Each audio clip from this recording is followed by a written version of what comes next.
Station master তার লণ্ঠনটা আমার মুখের সামনে তুলে ধরলেন। তারপর থেমে থেমে বললেন, উলাইতলার বাগান বাড়ি? আপনিও উলাইতলার বাগান বাড়িতে যাচ্ছেন?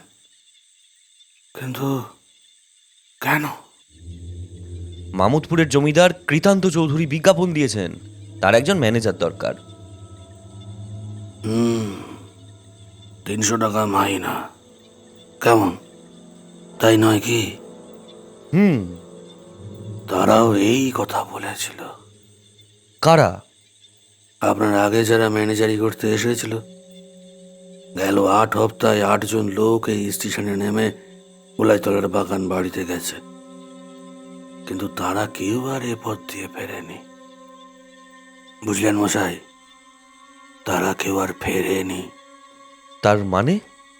মানটা নেই জানি না, প্রত্যেকে এসেছে আপনার মতো ঠিক শনিবারে, আর ঠিক সন্ধ্যা 6টার গাড়িতে। আশ্চর্য কথা, 8 সপ্তাহে 8 জন। জমিদার কৃতান্ত চৌধুরীর কত ম্যানেজার দরকার? আমার মনটা কেমন ছ্যাঁত করে উঠল। শুধালুম, আচ্ছা, এই জমিদার বাবুকে আপনি চেনেন? হুম, তবে তার নাম শুনেছি। অল্পদিন হলো এখানে এসে ওই পুরো বাগান বাড়িখানা কিনে তিনি বাস করছেন। তার সম্বন্ধে নানান কানাঘুষো শুনছি। আজ পর্যন্ত গাঁয়ের কেউ তাকে দেখেনি। দিনের বেলায় ওই বাগান বাড়িখানা পুরো বাড়ির মতো পড়ে থাকে, কেবল রাত্রেই তার ঘরে আলো জ্বলে। লোকজনকেও দেখা যায় না। ও বাড়ির সবই অদ্ভুত। আজ অমাবস্যা, আকাশে চাঁদ উঠবে না, তার উপরে মেঘের পর মেঘ জমে আছে। ঠান্ডা হাওয়া পেয়ে বুঝলুম বৃষ্টি আসতে আর দেরি নেই। সঙ্গে আমার শখের বুলডগ রোবার ছিল। ওলাইতলার বাগানবাড়ির দিকে অগ্রসর হবার উপক্রম করলুম। স্টেশন মাস্টারের কথায় কান পাতবার দরকার নেই। লোকটার মাথায় বোধহয় ছিট আছে, নইলে সব আজগুবি কথা বলে। স্টেশন মাস্টার ডেকে বললেন, মশাই, তাহলে নিতান্তই যাবেন? এরকম তো মনে করছি। দাঁড়ান দাঁড়ান, শুনুন। বলি কি, তাহলে পথঘাট একটু দেখে শুনে যাবেন। উলাইতলার বাগান বাড়ির ঠিক আগেই একটা গোরস্থান আছে। আগে সেখানে খ্রিস্টানদের গোর দেওয়া হতো। গোরস্থানের নাম ভারী খারাপ, সন্ধ্যার পর সেদিকে কেউ যেতে চায় না। আমি আর থাকতে পারলুম না, বললুম, মশাই, মিথ্যে আমায় ভয় দেখাচ্ছেন। আমি কাপুরুষ নই, দরকার হলে ওই গোরস্থানেই শুয়ে রাত কাটাতে পারি।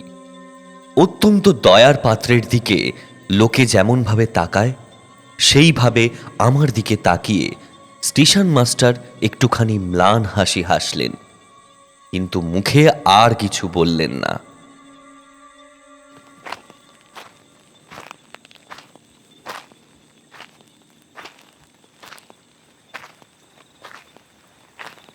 দামোদর নদীর ধারে ওলাইতলার সেই প্রকাণ্ড বাগান ও প্রকাণ্ড বাড়ি। মাইলখানেক পথ চলার পর যখন তার ফটকের সম্মুখে গিয়ে দাঁড়ালুম, তখন ফোঁটা ফোঁটা বৃষ্টি পড়ছে। দেউড়িতে দারোয়ানের কোনো সাড়া না পেয়ে ফটক ঠেলে ভিতরে গিয়ে ঢুকলুম।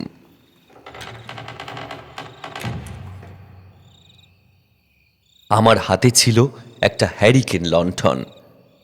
তারই আলোতে যতটা পারা যায় দেখতে দেখতে এগোতে লাগলুম।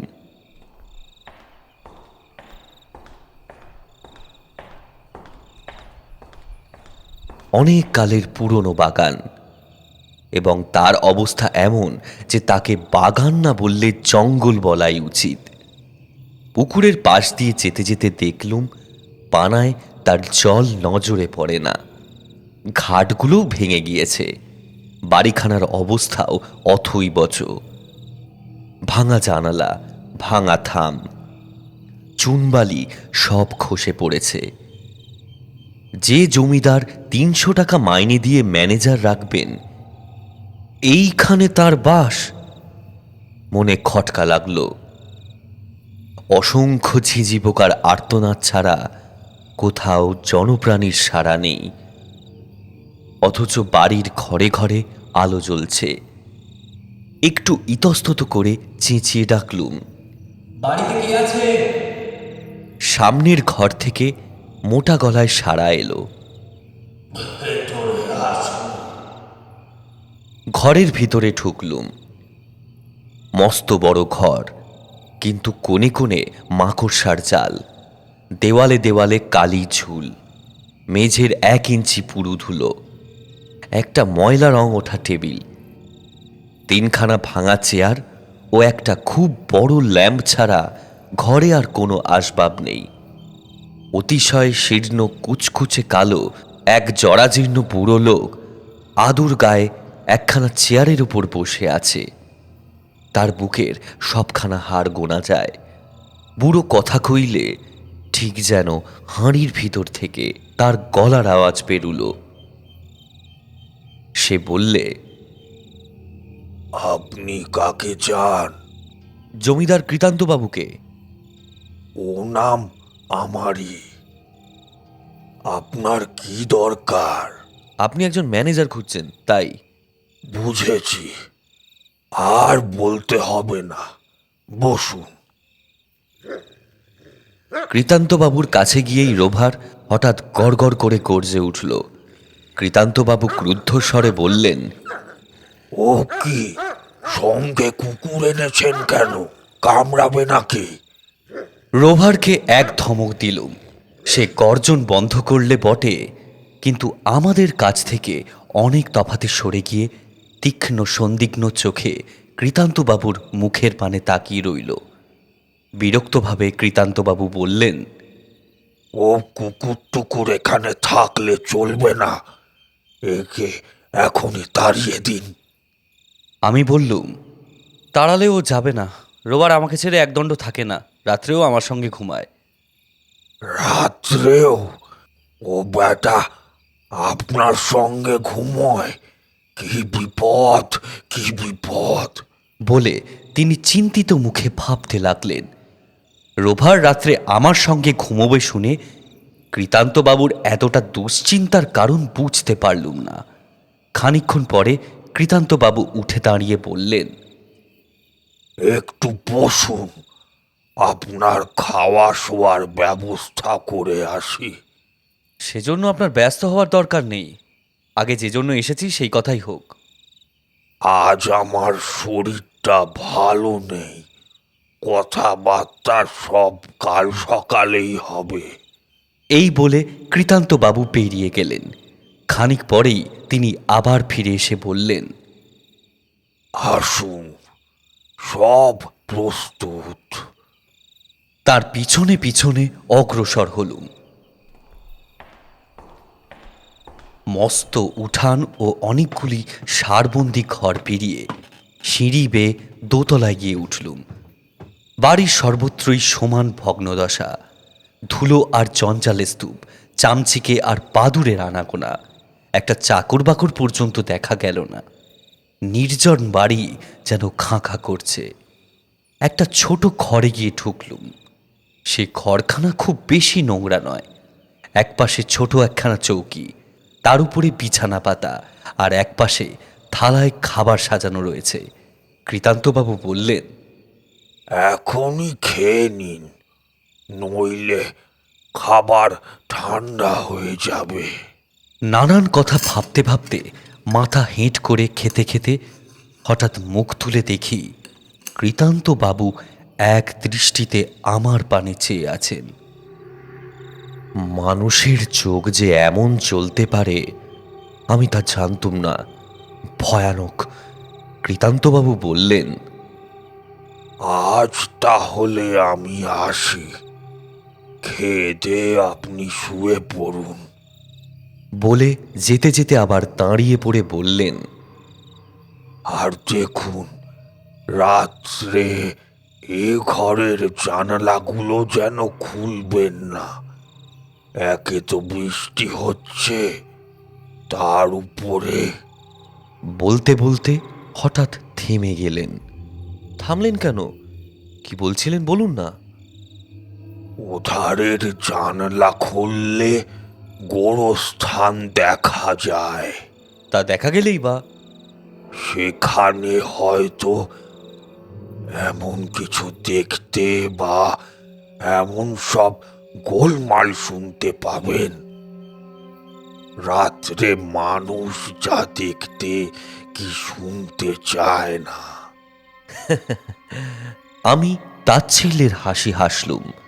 কৃতান্তবাবু বললেন, হ্যাঁ, আর এক কথা, আপনার ওই বিশ্রী কুকুরটাকে বেঁধে রাখবেন।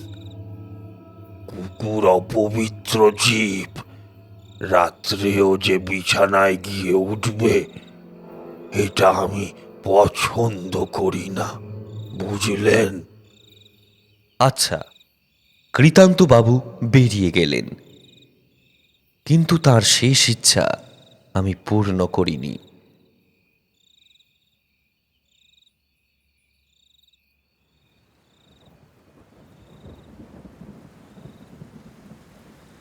রাত্রে রোভার বিছানার উপরে আমার সঙ্গেই শুয়েছিল। অনেক রাত্রে দারুণ যাতনায় আমার ঘুম ভেঙে গেল।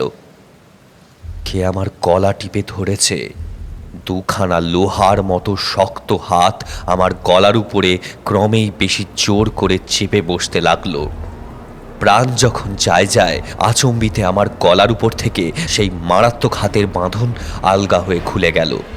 তারপরেই ঘরময় খুব একটা ঝটাপটি ও হুড়োহুড়ির শব্দ, কিন্তু তখন সেদিকে মন দেবার সময় আমার ছিল না। গলা টিপুনির ব্যথায় তখন আমি ছটফট করছি। ব্যথা যখন একটু কমল, ঘর তখন স্তব্ধ। তাড়াতাড়ি উঠে বসলুম। আলোটা নিভে গিয়েছিল, আবার জ্বাললুম। কিন্তু যে আমার গলা টিপে ধরেছিল, ঘরের ভিতরে সেও নেই, বিছানার উপরে রোভারও নেই।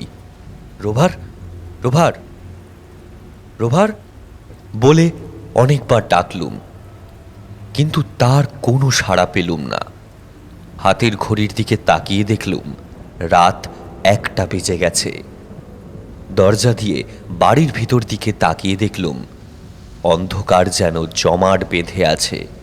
সে অন্ধকার দেখলেই প্রাণ কেমন করে ওঠে। সে অন্ধকার যেন জ্যান্ত কোনো হিংস্র জন্তুর মতন আমার ঘাড়ের উপর লাফিয়ে পড়বার জন্য প্রস্তুত হয়ে আছে। চট করে দরজাটা আবার বন্ধ করে দিলুম। ঘরের এই দরজাটা আগেই বন্ধ করে শুয়েছিলুম, কিন্তু যে আমাকে আক্রমণ করেছিল সে তাহলে কোন পথ দিয়ে এ ঘরে ঢুকেছিল? এদিক ওদিকে তাকিয়ে ঘরের ভিতরে আর একটা দরজা আবিষ্কার করলুম। ঠেলতেই সেটা খুলে গেল এবং ভক করে বিষম একটা দুর্গন্ধ এসে আমাকে যেন আচ্ছন্ন করে দিল। আলোটা ভালো করে তুলে দেখলুম সে কি ভীষণ দৃশ্য। ঘরের মেঝেতে রাশি রাশি হাড়, মরার মাথার খুলি ও রক্তমাখা কাঁচা নাড়ি ভুড়ি ছড়িয়ে পড়ে আছে। একদিকে একটা কাঁচা মরার মুন্ডুও মাটির উপরে হাঁ করে রয়েছে। দুম করে দরজাটা আবার বন্ধ করে দিলুম। এ আমি কোন পিশাচের খপ্পরে এসে পড়েছি? আমার দম বন্ধ হয়ে আসতে লাগলো। তাড়াতাড়ি ঘরের জানালাগুলো খুলে দিলুম। বাইরে আকাশ ভরা অন্ধকারকে ভিজিয়ে হুড়হুড় করে বৃষ্টি পড়ছে, আর চকচক করে বিদ্যুৎ চমকাচ্ছে, আর বোঁ বোঁ করে ঝোড়ো হাওয়া ছুটছে।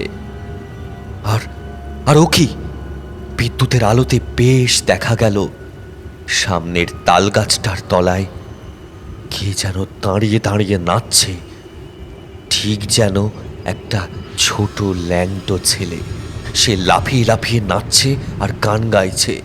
তিনটা টিনা পচানো না, হাড় ভাতে ভাত চড়িয়ে দে না, জ্যোৎস্নাহারের চুষি কাঠি, রক্ত চেঁচে পুছে নে না, মামদমিয়া শাওরা কাছে মরার মাথার উকুন বাজে, পেতনি দিদি একলা নাচে, তা না না না দিন দে রে না, কুবড়ে পোকার চাটনি খেয়ে শাকচুন্নি হাসছে ধে, গন্ধ কাটার পানে যে মুখখানা না তার যায় না চেনা।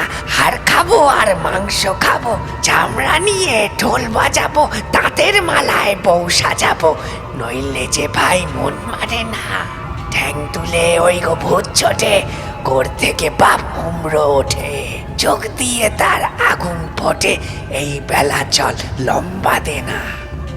গান হঠাৎ থেমে গেল, আবার বিদ্যুৎ চমকালো, কিন্তু ছোড়াটাকে আর তালতলায় দেখতে পেলুম না। কে? গাঁয়ের কোনো ঘরহারা পাগলা ছেলে নয় তো? তাই হবে, কিন্তু সে বেয়ারা গান থামলে কি হয়? চারিদিককার সেই আঁধার সমুদ্র মথিত করে আরও কত রকমের আওয়াজই সে ঝোড়ো হাওয়ার প্রলাপের সঙ্গে ভেসে আসছে। কখনো মনে হয় একদল আঁতুড়ের শিশু ট্যাঁটা করে কাঁদছে, কখনো শুনি আড়াল থেকে কে খিলখিল করে হাসছে, মাঝে মাঝে কে যেন ঝমঝম করে মল বাজিয়ে যাচ্ছে আর আসছে, থেকে থেকে এক একটা আলেয়া আনাগোনা করছে। তাদের আশেপাশে কারা যেন ছায়ার মতো সরে সরে যাচ্ছে, এবং বাগানের কোথা থেকে একটা হুলো বেড়াল একবারও না থেমে কেবল চেঁচাচ্ছে। আজ কি এখানে রাজ্যের ভূতপ্রেত দৈত্য দানা এসে জড়ো হয়েছে? না, ভয় আমার মাথা খারাপ হয়ে গেছে। যা দেখছি, যা শুনছি, সমস্তই অলি কল্পনা। হ্যাঁ, ও আবার কে? ঘরের দরজা কে ঠেলছে? আমার মাথার চুলগুলো খাড়া হয়ে উঠল। জানি না দরজার ওপাশে দাঁড়িয়ে কোন বিকট বিভৎস মূর্তি আমার জন্য অপেক্ষা করছে। আবার কে দরজা ঠেললে? আমার সমস্ত দেহ যেন পাথর হয়ে গেল। তারপরে আবার দরজার উপরে ঘন ঘন ঠেলা, এবং সঙ্গে সঙ্গে খেউ খেউ করে কুকুরের ডাক। আর রক্ষে পাই, এ যে আমার রোভারের ডাক। ছুটে গিয়ে দরজা খুলে দিতেই রোভার এসে এক লাফে আমার বুকের ভিতরে ঝাঁপিয়ে পড়ল। এই নির্বান্ধব ভুতুরে পুরীতে রোভারকে পেয়ে মনে হলো তার চেয়ে বড় আত্মীয় এই পৃথিবীতে আমার আর কেউ নেই। হঠাৎ রোভারের মুখের দিকে তাকিয়ে আমার চোখ পড়ল, তার মুখময় রক্ত লেগে রয়েছে। অবাক হয়ে ভাবছি, এমন সময় বাইরের বাগান থেকে অনেক লোকের গলা পেলুম। জানালার ধার দিয়ে গিয়ে দেখি 6-7টা লণ্ঠন নিয়ে 14-15 জন লোক বাড়ির দিকেই আসছে। তাদের পোশাক দেখেই বুঝলুম তারা পুলিশের লোক, এবং তাদের ভিতরে সেই স্টেশন মাস্টারকেও যখন দেখলুম, তখন আর বুঝতে বিলম্ব হলো না যে থানায় খবর দিয়েছেন তিনি। মনে মনে তাকে ধন্যবাদ দিয়ে লণ্ঠনটা নিয়ে আমিও ঘর থেকে বেরিয়ে পড়লুম। পুলিশের লোকেরা সিঁড়ির তলাতেই ভিড় করে দাঁড়িয়ে উত্তেজিত স্বরে গোলমাল করছিল। ব্যাপার কি? ভিড় ঠেলে ভিতরে গিয়ে দাঁড়াতেই দেখলুম জমিদার কৃতান্ত চৌধুরীর কুচকুচে কালো ও লিকলিকে রোগা হাড় বের করা দেহটা সিঁড়ির তলায় গড়াগড়ি দিচ্ছে। তার চোখ দুটো কপালে উঠেছে, এবং সে চোখ দেখলেই বোঝা যায় কৃতান্ত বাবু আর ইহলোকে বর্তমান নেই, এবং কৃতান্ত বাবুর গলদেশে মস্ত একটা গর্ত, আর ভিতর থেকে তখনও রক্ত ঝরে ঝরে পড়ছে। এতক্ষণে বুঝলুম রোভারের মুখে রক্ত লেগেছে কেন। তাহলে এই কৃতান্ত চৌধুরী আমাকে আক্রমণ করতে গিয়েছিল। তারপর রোভার তার টুঁটি কামড়ে ধরে এই যাত্রা মতো তার সব লীলা খেলা শেষ করে দিয়েছে। স্টেশন মাস্টার দুই চক্ষু বিস্ফারিত করে বললেন, কিন্তু এ কি অসম্ভব কাণ্ড! ইন্সপেক্টর বললেন, আপনি কি বলছেন? স্টেশন মাস্টার কৃতান্ত চৌধুরীর মৃতদেহের উপরে ঝুঁকে পড়ে ভালো করে তার মুখখানা দেখে বললেন, না, কোনোই সন্দেহ নেই, এ হচ্ছে এই গাঁয়ের ভুবন বসুর লাশ। ঠিক 2.5 মাস আগে ভুবন বসু কলেরায় মারা পড়েছে, কিন্তু তার দেহ দাহ করা হয়নি। কারণ কারণ তার লাশ চুরি গিয়েছিল।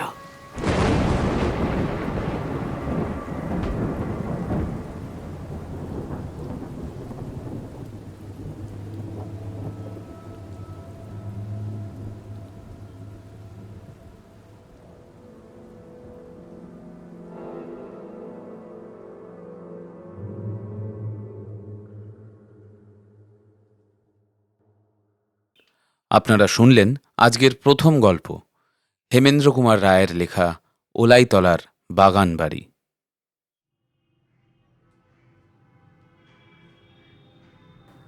অবনীবাবু বলেছিলেন, আগ্রা থেকে আমি যখন ফতেপুর সিকরিতে বেড়াতে গিয়েছি সেই সময় এক ফকির এটা আমাকে দেয়। জিনিসটার কিছুই নয়, বাঁদরের একখানা পা। সুরেনবাবু আশ্চর্য হয়ে জিজ্ঞাসা করেছিলেন। বাঁদরের পা? সে আবার কি? অবনীবাবু বললেন, বিশেষ কিছু নয়, বাঁদরের একখানা শুকনো পা। মিশরের লোকেরা যে উপায়ে মানুষের মরা দেহকে শুকিয়ে রাখে, সেই রকম কোনো উপায়ে এই বাঁদরের পাখানাকে শুকিয়ে রাখা হয়েছে। এই দেখুন। বলে তিনি পকেটের ভেতর থেকে একটা জিনিস বার করে দেখালেন। সুরেনবাবুর স্ত্রী সুরমা কার্পেট বুনতে বুনতে মুখ তুলে শিউরে উঠে বললেন, ইস মাগো, ওটা কি আপনি আবার পকেটে পুরে রেখেছেন? আপনার ঘেন্না করে না? সুরেনবাবু শুধলেন। এর গুণ কি? অবনীবাবু বললেন, এর মহিমায় 3 জন লোকের 3টি করে মনোবাঞ্ছা পূর্ণ হতে পারে। বলেন কি? এও কি সম্ভব? হ্যাঁ, প্রথম এক ব্যক্তি এই জিনিসটির গুণ পরীক্ষা করেছিল। তার প্রথম 2টি ইচ্ছার কথা জানি না, কিন্তু তৃতীয়বারে সে মরতে চেয়েছিল। তার সেই ইচ্ছেও পূর্ণ হয়েছে। কি ভয়ানক! আচ্ছা, আর কেউ এর গুণ পরীক্ষা করেছে? অবনীবাবু একটা দুঃখের নিঃশ্বাস ফেলে বললেন, হ্যাঁ হ্যাঁ, আমি করেছি, কিন্তু পরীক্ষা করে এইটুকুই বুঝেছি যে অদৃষ্টে যা আছে তা ঘটবেই। নিয়তির বিরুদ্ধে কেউ যেতে পারে না। তাই এই জিনিসটাকে আজ আমি গঙ্গায় ফেলে দিতে যাচ্ছি। সুরেনবাবু বললেন, সে কি কথা? আপনার কথা যদি সত্যি হয় তাহলে তো বলতে হবে যে এর শক্তি এখনো ফুরায়নি। এখনো আর একজন লোকের কাছে 3টি ইচ্ছা প্রকাশ করতে পারে। তা পারে। তাহলে ওটা আমাকে দিন। অবনীবাবু আঁতকে উঠে বললেন, বলেন কি সুরেন বাবু, আমি আপনার বন্ধু হয়ে এমন শত্রুর কাজ করতে পারবো না। কেন? আপনি জানেন না এ হচ্ছে কি সাংঘাতিক জিনিস। একে পরীক্ষা করা মানে হচ্ছে অমঙ্গলকে ডেকে আনা। সুরেনবাবু সকৌতুকে হেসে বললেন, আমি এসব গাঁজাগুড়ি কথা বিশ্বাসই করি না। তবু দেখাই যাক না আপনার রূপকথার ভিতরে কতটুকু সত্য আছে। ওটাকে গঙ্গায় ফেলে না দিয়ে আমার হাতেই দিয়ে যান। অবনীবাবু বললেন, বেশ, আপনার কথাই থাকুক, কিন্তু যদি হিতে বিপরীত হয় তাহলে শেষটা আমাকে যেন দুষবেন না। এই নিন।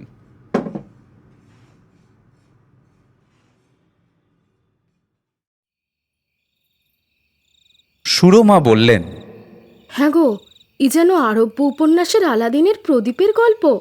তোমার বন্ধুর মাথা খারাপ হয়ে গেছে নাকি? সুরেনবাবু বললেন, আমারও তাই বিশ্বাস। তবু মজাটা একবার দেখাই যাক না। আচ্ছা, প্রথমে কি ইচ্ছা প্রকাশ করি বলো তো? সুরমা বললেন, আমাদের তো কোনো অভাবই নেই। ছেলের ভালো চাকরি হয়েছে, তুমি পেনশন পাচ্ছ, আমরা তো সুখেই আছি। তবে হ্যাঁ, আমার একটা ইচ্ছে আছে বটে। আমাদের বাড়িখানা অনেক দিন মেরামত হয়নি, আর বাগানের দিকে খানতিনে ঘর তৈরি করলে ভালো হয়। এজন্যে 1,000-5,000 টাকা দরকার। সুরেনবাবু হো হো করে হেসে বললেন, 1,500 টাকার দরকার? তা আবার ভাবনা কি, এখনই তোমাকে দিচ্ছি।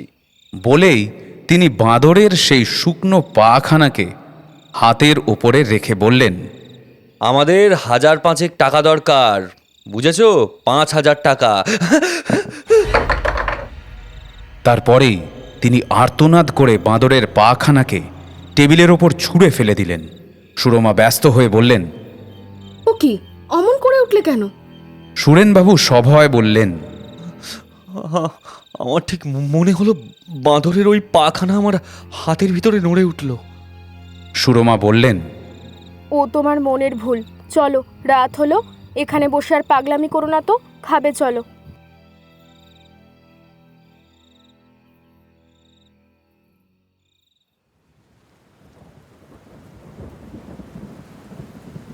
সেই রাত্রে ঘুমিয়ে ঘুমিয়ে সুরেনবাবু স্বপ্নে দেখলেন একটা বাঁদর যেন তার পাশে শুয়ে আছে। তিনি তাড়া দিতেই সে বিছানা থেকে লাফিয়ে পড়ে পালিয়ে গেল।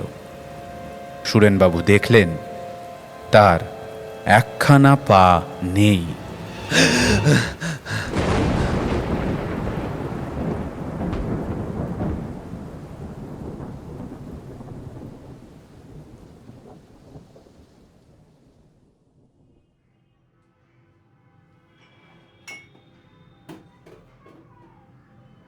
পরদিন সকালবেলায় চা পান করতে বসে সুরেনবাবু সুরমার কাছে কালকের রাতের স্বপ্নের কথা বলছিলেন।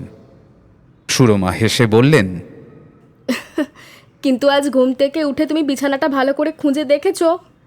বাঁদরটা হয়তো আমাদের টাকা দিতে। বলতে বলতে থেমে পড়ে সুরমা চমকে উঠে সন্ত্রস্ত স্বরে বললেন, এই দেখো দেখো। বাগানের একটা বটগাছের ঘন পাতার ভিতর থেকে একটা বানর মুখ বাড়িয়ে বসে আছে।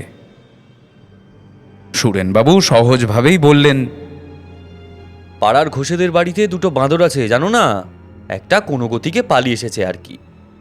বানরের মুখখানা আবার অদৃশ্য হয়ে গেল। সুরমা বললেন, আমার যেন কেমন ভয় ভয় করছে। সুরেনবাবু কি বলতে যাচ্ছিলেন এমন সময় ডাক পিয়নের গলা পাওয়া গেল। রেজিস্টারে চিঠি আছে বাবু।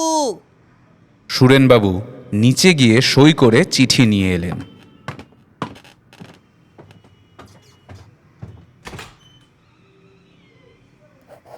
খামের উপরটা দেখেই তিনি বুঝলেন চিঠিখানা এসেছে রেল অফিস থেকে।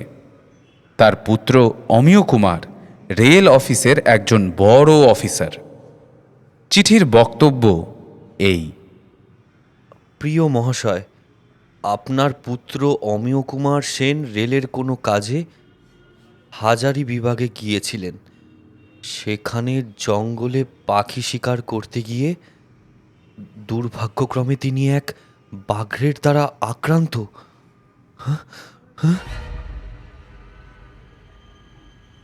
ও নিহত হয়েছেন। অনেক অন্বেষণ করেও তার দেহ পাওয়া যায়নি। এই শোচনীয় দুর্ঘটনার জন্য আমরা অত্যন্ত দুঃখিত। রেলের প্রভিডেন্ট ফান্ডে আপনার পুত্রের 5,000 টাকা জমা হয়েছে।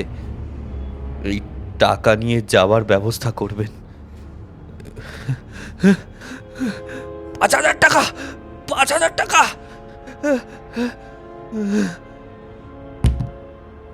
বলতে বলতে তিনি অজ্ঞান হয়ে গেলেন।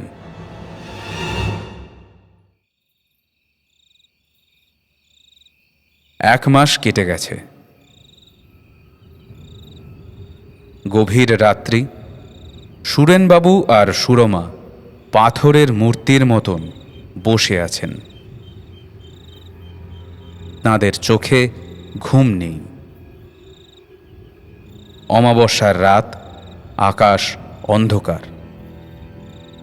বাগানের বড় বড় গাছগুলো দমকা হাওয়ায় যেন কেঁদে কেঁদে উঠছিল। হঠাৎ সুরমা বললেন, ওগো, সেই বাঁদরের পাটা কোথায় গেল? বাঁদরের পায়ের কথা সুরেনবাবু একেবারেই ভুলে গিয়েছিলেন। টেবিলের দিকে তাকিয়ে দেখলেন সেখানেই সেটা পড়ে রয়েছে। তিনি স্ত্রীকে বললেন, ওই যে, কিন্তু ওর কথা জিজ্ঞাসা করছো কেন? সুরমা বললেন, ওর কাছে এখনো তুমি দুটো ইচ্ছে প্রকাশ করতে পারো। সুরেনবাবু বললেন, না না, আর কোনো ইচ্ছা প্রকাশ করার দরকার নেই। ওসব বাজে আজগুবি ব্যাপার। সুরমা বললেন, না না, আমি আমার ছেলেকে দেখতে চাই। সুরেনবাবু বললেন, কি তুমি আবোল তাবোল বকছো? কোথায় আমাদের অমিয়? বেঁচে থাকলে সে আপনি আসতো। সুরমা মাথা নেড়ে বললেন, না না, আমি তাকে দেখবই। তুমি ইচ্ছে করলে সে এক্ষুনি আসবে। সুরেনবাবু বললেন, শোকে তোমার মাথা খারাপ হয়ে গেছে। আমার প্রথম ইচ্ছাটা ফেলেছে দৈবগতিকে, মাদরের পায়ের জন্য নয়। ওর কোনো গুণ নেই। অসম্ভব কখনো সম্ভব হয় না। সুরমা কাঁদতে কাঁদতে বললেন, তাহলে তুমি আমার কথা রাখবে না? আমার অমিয়কে দেখাবে?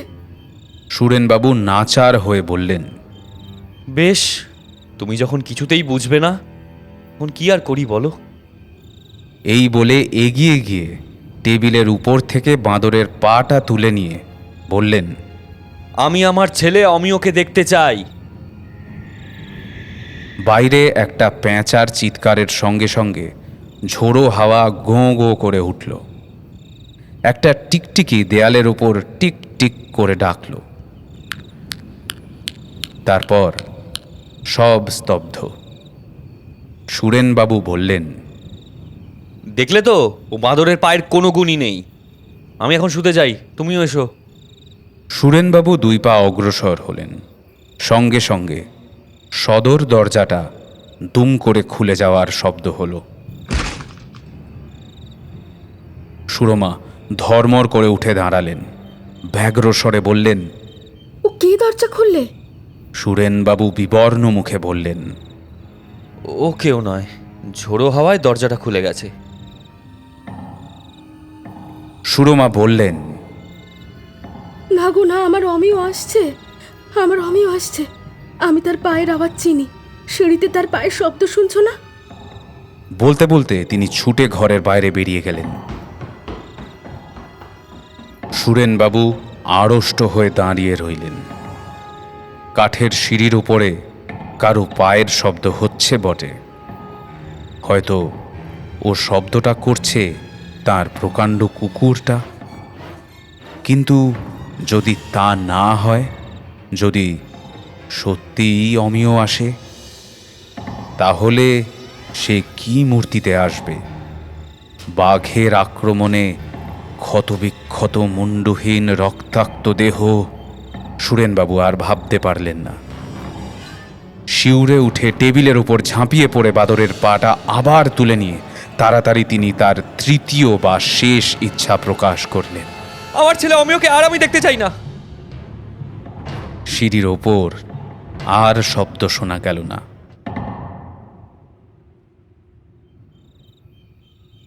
খানিক পরে সুরমা নিরাশ মুখে ঘরে ফিরে এলেন।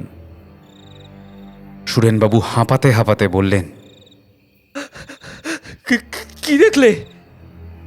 শ্রান্তভাবে চেয়ারের ওপর বসে পড়ে সুরমা বললেন, বাইরে কেউ নেই, কিন্তু সদর দরজাটা খোলা।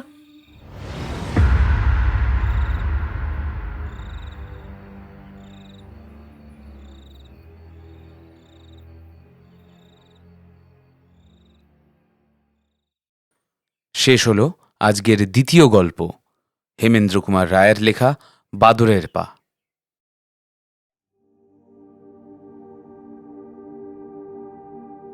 আমার ছেলেবেলার বন্ধু মানিক। সেবারে মানিক তার বাড়ির আর সকলকার সঙ্গে পশ্চিমে বেড়াতে গিয়েছিল। জায়গাটার নাম না হয় আর বললুম না। কিছুদিন পরে মানিকের কাছ থেকে এই চিঠিখানা পেলুম। ভাই অমল, তোমার জন্যে বড় মন কেমন করছে। কারণ এই দেশটা এত সুন্দর যে তোমাকে না দেখালে আমাদের তৃপ্তি হচ্ছে না। যে বাড়িতে আছি সেখানেও চমৎকার। একদিকে ধুধু মাঠ, দুদিকে নিবিড় বনের রেখা, এবং আরেকদিকে পাহাড়ের পর পাহাড়, ও তাদের কোল দিয়ে নাচতে নাচতে বয়ে যাচ্ছে একটি রূপলী নদী। তুমি আজকেই মোটমাট বেঁধে নিয়ে রওনা হও। আমাদের চিলের ছাতের ঘর থেকে চারদিকে দৃশ্য খুব স্পষ্ট দেখা যায়। তুমি কবি বলে মা তোমার জন্য এই ঘরখানি রিজার্ভ করে রেখেছেন। মানিকের মা আমাকে কমপ্লিমেন্ট দিয়েছেন, আমি নাকি কবি। বাংলাদেশে কবিতা লিখলেই কবি হওয়া যায় কি না?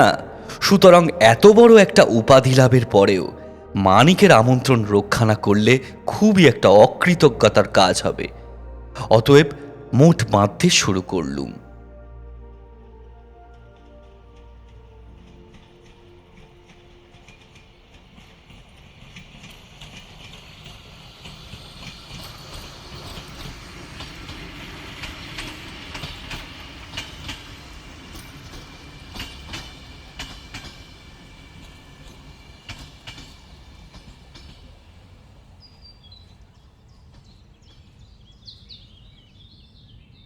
মানিকের বাড়িতে এসে উঠেছি।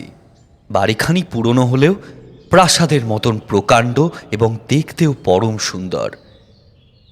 চারিদিকে উঁচু পাঁচিল দিয়ে ঘেরা মস্ত এক বাগানের ভিতরে দাঁড়িয়ে সেই উঁচু বাড়িখানা প্রত্যেক পথিকেরই দৃষ্টি আকর্ষণ করে। এদিকে ওদিকে কৌতূহলী দৃষ্টি নিক্ষেপ করতে করতে প্রথম যখন অমলের সঙ্গে বাগানের পথ দিয়ে বাড়ির দিকে অগ্রসর হলুম, হঠাৎ একদিকে আমার চোখে পড়ল বিলাতি পাম গাছ দিয়ে ঘেরা এক টুকরো জমির ভিতরে ছোট একটা স্মৃতিস্তম্ভের মতো কি দাঁড়িয়ে রয়েছে। জিজ্ঞাসা করলুম, ওটা কি মানিক? কবর।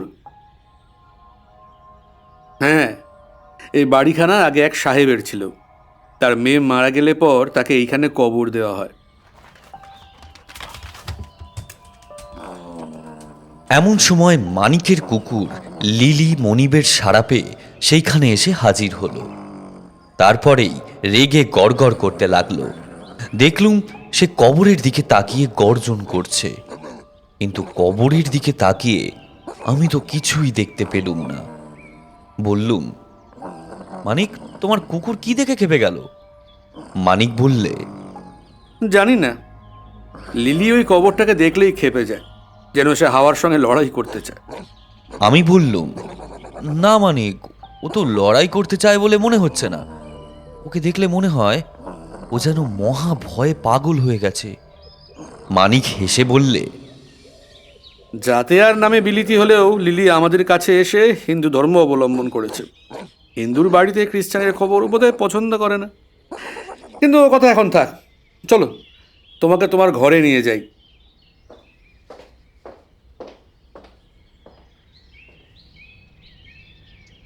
বাড়ির ভিতরে ঢুকলুম। যেমন প্রকাণ্ড বাড়ি তেমনি মস্ত মস্ত ঘর। সেসব ঘরের অবস্থা এখন ভালো নয়। কোথাও চুনবালি খসে পড়েছে, কোথাও মেঝে ছেঁদা করে ইঁদুরেরা বড় বড় গর্ত বানিয়েছে, আবার কোথাও কড়িকাঠ থেকে বাদুড়েরা দলে দলে ঝুলছে। মানিক বললে, এই বাড়িখানা অনেকদিন খালি পড়েছিল। এই মেডুয়াদের দেশে কুসংস্কার বড় বেশি। বোধহয় ওই কবরের ভয়েই এই বাড়িখানা এতদিন কেউ ভাড়া নিতে চায়নি। আমি বললুম, বসত বাড়িতে আমিও কবর টবর পছন্দ করি না। জীবন আর মৃত্যুর কথা একসঙ্গে মনে পড়লে বেঁচে সুখ পাওয়া যায় না ভাই। মানিক বললে, আমরা কিন্তু আজ 3 সপ্তাহ ধরে এখানে খুব সুখে বাস করছি। ও কবর ফুঁড়ে উঠে কোনোদিন কোনো মেম পত্নী আমাদের সঙ্গে গল্প করতে আসেনি। নাও, এখন উপরে উঠে তোমার ঘর দেখবে চলো। চওড়া এক কাঠের সিঁড়ি বেয়ে উপরে উঠতে লাগলুম। একসময় সিঁড়ি যে দেখতে খুব চমৎকার ছিল, এখনো তা বেশ বোঝা যায়। কিন্তু আজ এ সিঁড়ির এমন জীর্ণ হয়ে গেছে যে আমাদের পায়ের চাপে যন্ত্রণায় যেন আর্তনাদ করতে লাগলো। চিলের ছাদের ঘর বলতে আমরা যা বুঝি, এখানে সেরকম নয়। এ ঘরখানা নতুন ধরনের। এ শ্রেণীর ঘর প্রায় খুব ছোট হয়, কিন্তু এই ঘরখানা বেশ বড় সড়ো। এর একদিকে কাঠের সিঁড়ি ওপরে এসে উঠেছে এবং তারপরেই ঘরখানা শুরু হয়েছে। 3 দিকে সারি সারি 12টা লম্বা চওড়া জানালা ও ঘরের মাংটি মোড়া মেঝের উপরে কতকগুলো পুরনো sofa, couch, chair, dressing table, washing stand ও একখানি মস্ত বড় লোহার খাট। সিঁড়ি ছেড়ে ঘরের মেঝেতে পা দিয়েই কেন জানি না আমার মনে হলো এই জায়গাটা যেন খালি নয়। এখানে যেন কি একটা অদৃশ্য ও বিভৎস রহস্য একান্তে অনেক দিন ধরে গোপনে বাস করছে। সঙ্গে সঙ্গে কেমন একটা অজানা আতঙ্কে আমার সারা মন আচ্ছন্ন হয়ে গেল।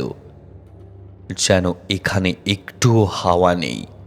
আমার দম বন্ধ হয়ে আসতে লাগলো। তাড়াতাড়ি বললুম, মানিক, ঘরের জানলা দরজাগুলো বন্ধ করে রেখেছো কেন? খুলে দাও, খুলে দাও।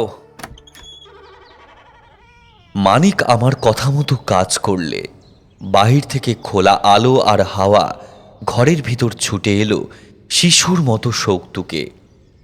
সঙ্গে সঙ্গে আমার মনের সকল গ্লানি কেটে গেল। একটা জানালার সামনে গিয়ে দাঁড়াতেই চোখের উপর ভেসে উঠল অপূর্ব চিত্রপট। প্রথমেই দেখলুম পাহাড়ের পর পাহাড়ের শিকড় ক্রমেই উঁচু হয়ে আলো মাখা নীলাকাশের দিকে উঠে গেছে, যেন ভগবানের পুজোর থালার মধ্যে নৈবেদ্যর সার সাজানো রয়েছে। তাদের সামনে দিয়ে বয়ে যাচ্ছে এক গান পাগলিনী নত্তশিলা নদী। সেই কালো পাহাড়মালার তলায় রৌদ্রদীপ্ত নদীটিকে দেখে মনে হচ্ছে অচপল কাজল মেঘের তলায় চঞ্চল বিদ্যুতের একটি চিকচিকে রেখা। মনটা আবার খুঁতখুত করতে লাগলো। তারপরেই আবিষ্কার করলুম আমার জন্য নির্দিষ্ট এই ঘরের তলাতেই রয়েছে সেই কবরটা।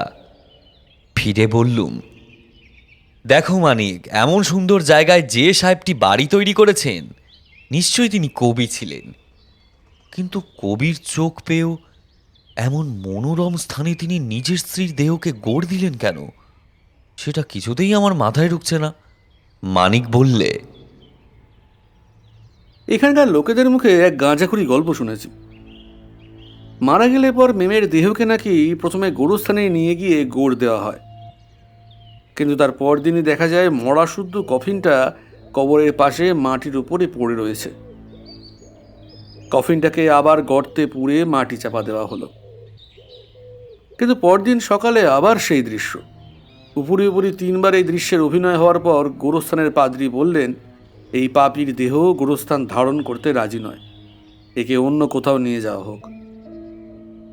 তখন সকলে বাধ্য হয়েই দেহটাকে এই বাড়ির ভিতরে এনে গোড় দিলে। সেই থেকে পাপী কবর থেকে আর পালাবার চেষ্টা করেনি। পাদ্রী সাহেব মেমের দেহকে পাপীর দেহ বললেন কেন?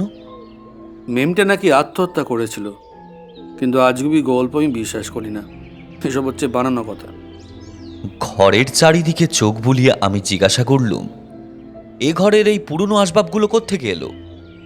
মানিক বললে, আসবাবগুলো হচ্ছে সেই সাহেবের, তাঁর মেম এই ঘরেই বাস করত। স্ত্রীর মৃত্যুর পর তিনি আসবাবগুলো যেমন ছিল তেমনিভাবেই রেখে দিয়েছেন। আমাদেরও মানা করে দেওয়া হয়েছে আমরা যেন এই ঘর থেকে কোনো জিনিস না সরিয়ে রাখি। হঠাৎ খাটের ঠিক মাথার উপরেই দেওয়ালে টাঙানো একখানা প্রকাণ্ড অয়েল পেন্টিংয়ের দিকে আমার দৃষ্টি আকৃষ্ট হলো। স্ত্রীলোকের ছবি। আসলে মানুষের দেহ যত বড় হয়, সেই আঁকা ছবির দেহটিও তার চেয়ে ছোট নয়। শুধালুম, ও কার ছবি মানিক? মানিক বললে, সেই মেমের। কাছে গিয়ে দেখ না, মেমটি দেখতে ঠিক ডানাকাটা পরীর মতো ছিল না। পায়ে পায়ে ছবির কাছে এগিয়ে গেলুম।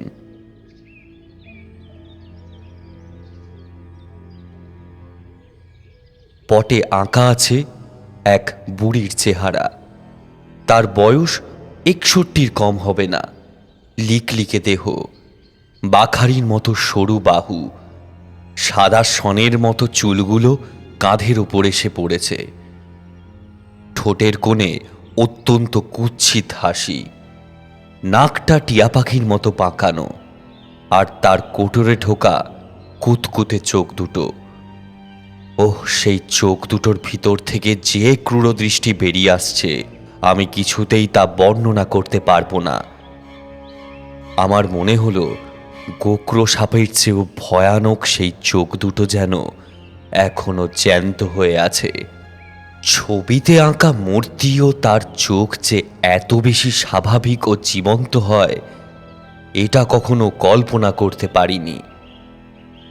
বিলিতি কেতাবে আঁকা ডাইনি মূর্তি যেন রক্ত মাংসের দেহ নিয়ে আমার সম্মুখে এসে দাঁড়িয়েছে। মানিক বললে, কি হে অমল, এই মেম সাহেবটিকে তোর পছন্দ হলো?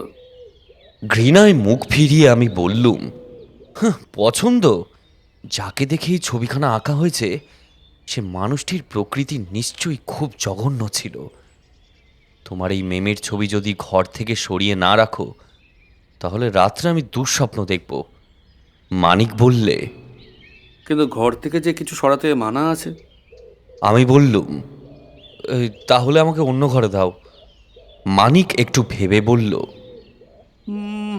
আচ্ছা, এসো আমরা দুজনে মিলে ছবিখানাকে নামিয়ে ঘরের বাইরে রেখে দিই। তারপর বাড়ি ছাড়বার সময় ছবিখানাকে আবার দেওয়ালে টাঙিয়ে রেখে গেলেই চলবে। খাটের ওপরে উঠে দুজনে মিলে সে প্রকাণ্ড ছবিখানাকে নামাবার চেষ্টা করলুম, কিন্তু উফ, সে কি ভারী ছবি! ওজনে যেন একজন মানুষের দেহের মতোই ভারী।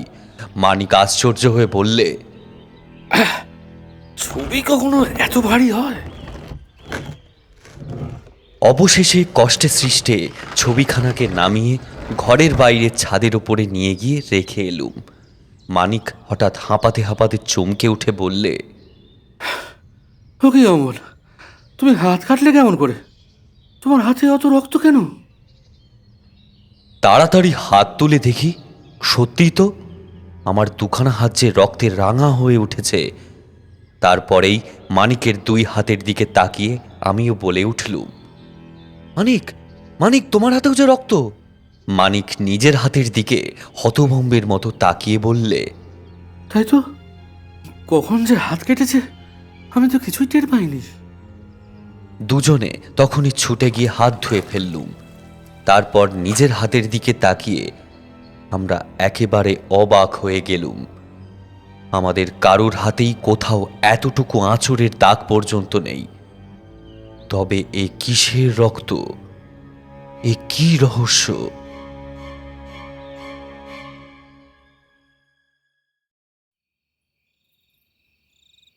সে রাত্রে চাঁদের আলো এসে বাইরে অন্ধকারের সমস্ত ময়লা ধুয়ে দিয়েছিল এবং দূরের নদী পাহাড় বনকে দেখাচ্ছিল ঠিক পরিস্থানের স্বপ্নময় দৃশ্যের মতো।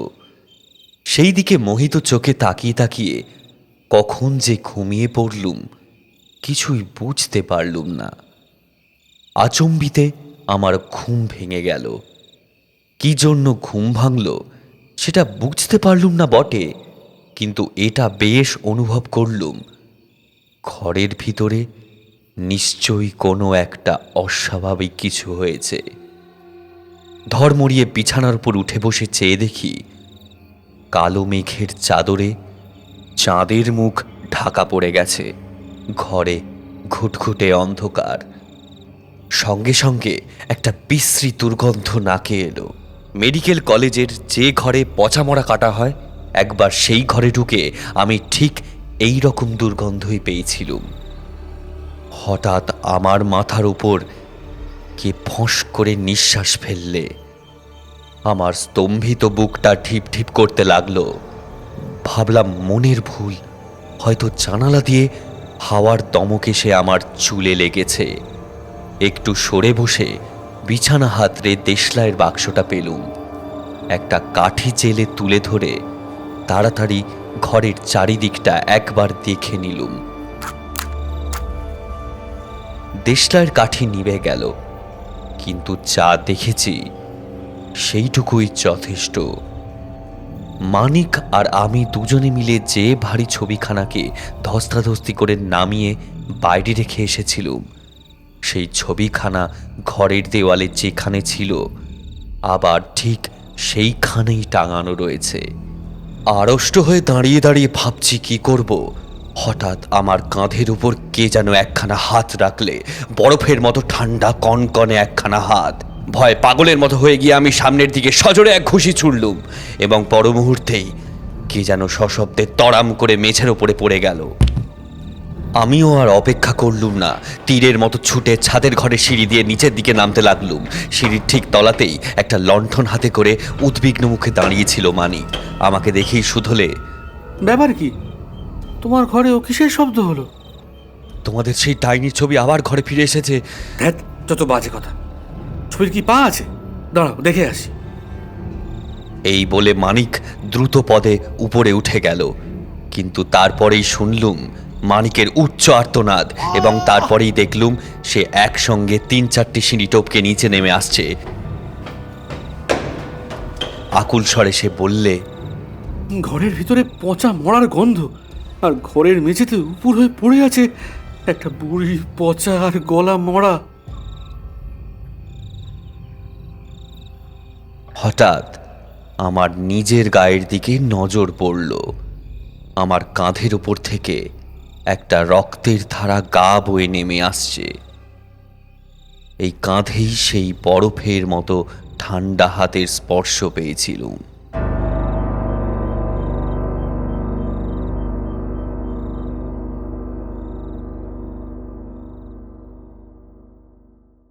শেষ হলো আজকের তৃতীয় গল্প, হেমেন্দ্র কুমার রায়ের লেখা চিলের ছাদের ঘর।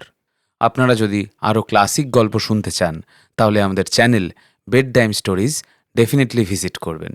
ডেসক্রিপশনে লিঙ্কটা দেওয়া রইল।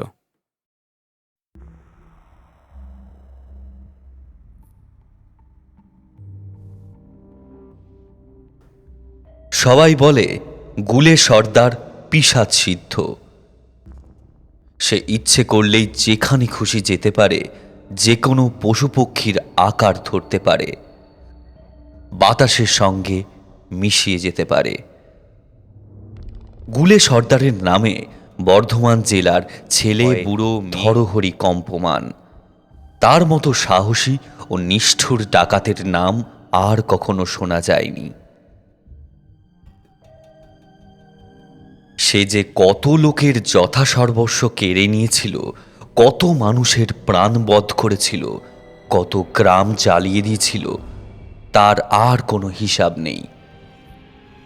জ্যান্ত বা মৃত যে অবস্থাতেই হোক, তাকে ধরতে পারলে সরকার অনেক টাকা বকশিস দেবেন বলে প্রচার করলেন বটে, কিন্তু আজ 10 বৎসরের ভিতরে কেউ তার মাথার এক গাছা চুল পর্যন্ত ছুঁতে পারলে না। আমার মনেও সন্দেহ হলো, তবে কি সত্যিই সে ভুতুড়ে মন্ত্রতন্ত্র কিছু জানে? তারপর তার অত্যাচারে আমরা সকলেই যখন দিশেহারা হয়ে উঠেছি, তখন হঠাৎ একদিন শোনা গেল গুলে সর্দার ধরা পড়েছে।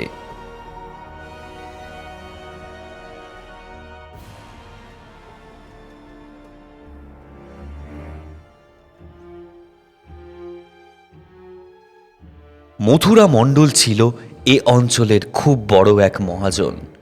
ডাকাতের দল নিয়ে গুলে সর্দার এক অমাবস্যার রাত্রে তার বাড়ি আক্রমণ করলে। ঢেকি দিয়ে বাড়ির দরজা ভেঙে ডাকাতরা ভেতরে ঢুকেই দেখলে উঠোনের ওপরে বন্দুক নিয়ে দাঁড়িয়ে আছে স্বয়ং মথুরা মণ্ডল। পর মুহূর্তেই সে বন্দুক ছুড়লে এবং সঙ্গে সঙ্গে একজন ডাকাত আহত হয়ে মাটির ওপরে লুটিয়ে পড়ল। কিন্তু চোখের পলক ফেলতে না ফেলতে গুলে সর্দার বাঘের মতো মথুরার ওপর ঝাঁপিয়ে পড়ল। হাইয়া! মথুরা দ্বিতীয়বার বন্দুক ছোড়বার আগেই গুলে তার ধারালো রামদা চালালে। বেচারা মথুরার মাথা উড়ে গেল। তখনই বাঘের মতো মথুরার ওপর ঝাঁপিয়ে পড়লে। মথুরা মারা পড়ল বটে, কিন্তু ভাগ্নে ছিল উঠানের পাশের একখানা ঘরে। সেইখান থেকে সে জানালা দিয়ে ক্রমাগত বন্দুক ছুটতে লাগল। বেগতিক দেখে ডাকাতের দল ভয়ে সেখান থেকে চম্পট দিলে, কিন্তু পালাবার সময় গুলে সর্দার অন্ধকারে পাঁচিলের ওপর থেকে এমনভাবে হুমড়ি খেয়ে মাটির উপর এসে পড়ল যে তখনই অজ্ঞান হয়ে গেল। তাকে বন্দি করা হলো সেই সুযোগে।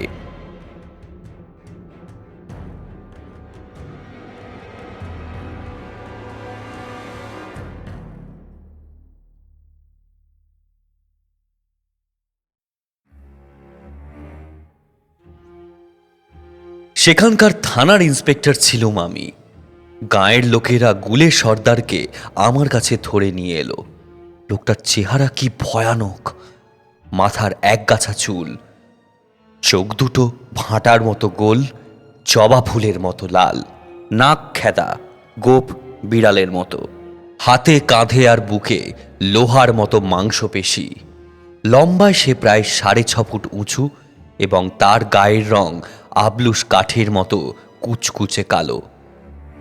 তার গায়ে আর কাপড়ে রক্ত মাখা থাকতে তাকে আরো ভয়ানক দেখাচ্ছিল। যদিও তার হাত পা বাঁধা, তবুও তাকে দেখে আমার কেমন ভয় করতে লাগলো।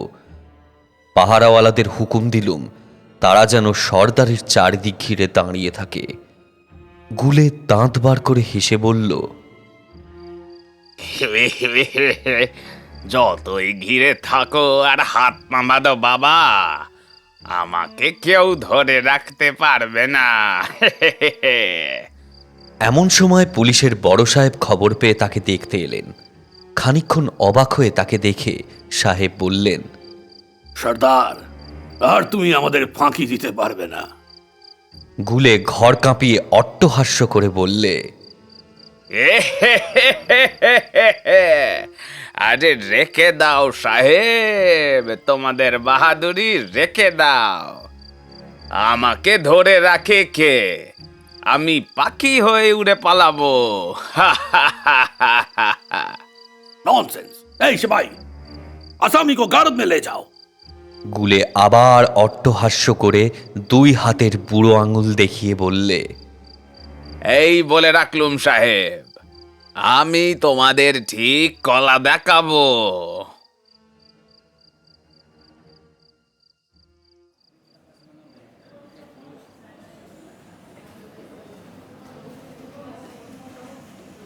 বিচারে গুলে সর্দারের ফাঁসির হুকুম হলো।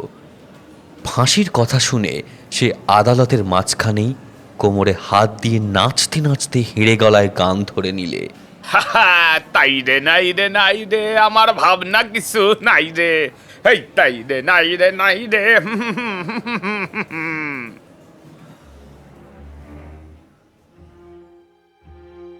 জজ সাহেব তো অবাক।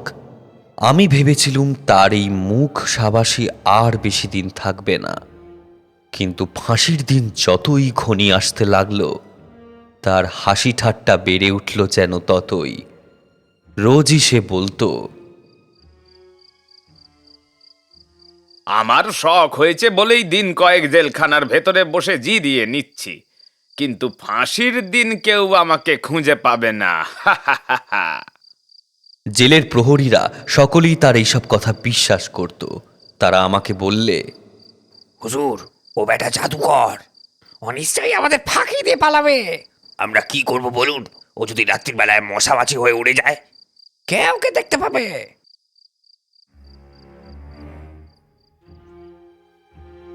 বলতে লজ্জা হয়, কিন্তু আমারও মনে কেমন একটা খটকা লাগলো। গুলে সর্দারের ফাঁসির ঠিক আগের দিনে আমি পুলিশের বড় সাহেবের কাছে গিয়ে আমার মনের সন্দেহের কথা খুলে বললুম। সাহেব প্রথমটা হেসেই আমার কথা উড়িয়ে দিয়ে বললেন, ওসব বাজে কথা নিয়ে আমার মাথা ঘামাবার সময় নেই। সাহেব, আমাদের দেশে কিন্তু ভোজবাজিতে মানুষ উড়িয়ে নিয়ে যাওয়ার কথা শোনা যায়। এমন ব্যাপার তুমি নিজে কখনো দেখেছো? না, তবে কিন্তু অনেক ঘটনার কথা শুনেছি। গুলে সর্দার যে রোজ এক কথাই বলছে, আর ফাঁসির হুকুম পেয়েও এতটা মনের খুশিতে আছে, এর কারণ কি? সাহেব খানিকক্ষণ স্তব্ধ হয়ে চিন্তা করলেন, তারপর দমনার মতন বললেন, দেখো, যদিও আমি এসব আজগুবি ব্যাপারে বিশ্বাস করি না, তবু সাবধানের মান নেই। কাল সকালে তো সর্দারের ফাঁসি হবে। আচ্ছা, আজ রাতে তার ঘরের সামনে আমরা দুজনেও পাহারা দেব।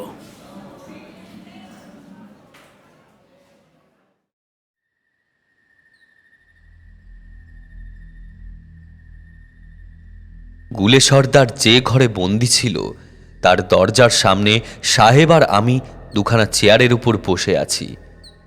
আমাদের আশেপাশে আরও 2 জন প্রহরী। মাঝে মাঝে শুনতে পাচ্ছি ঘরের ভিতরে গুলে সর্দার প্রাণের ফুর্তিতে তড়ি দিয়ে গান গাইছে।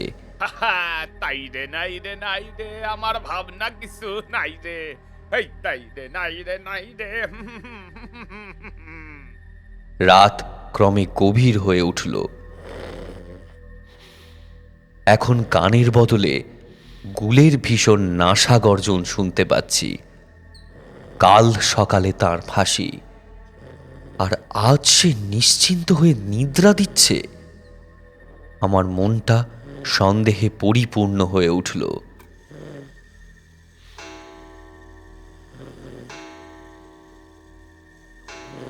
কিন্তু ঢং ঢং করে 3টে বাজল, তবুও তো অস্বাভাবিক কিছুই ঘটল না। সাহেব কৌতুক হাস্য করে বললেন, বাবু, দেখছো তো, একালে ভোজবাজি আর চলে না। আমি আর কিছু বললুম না। নিজের কুসংস্কারে নিজেরই লজ্জা করতে লাগলো।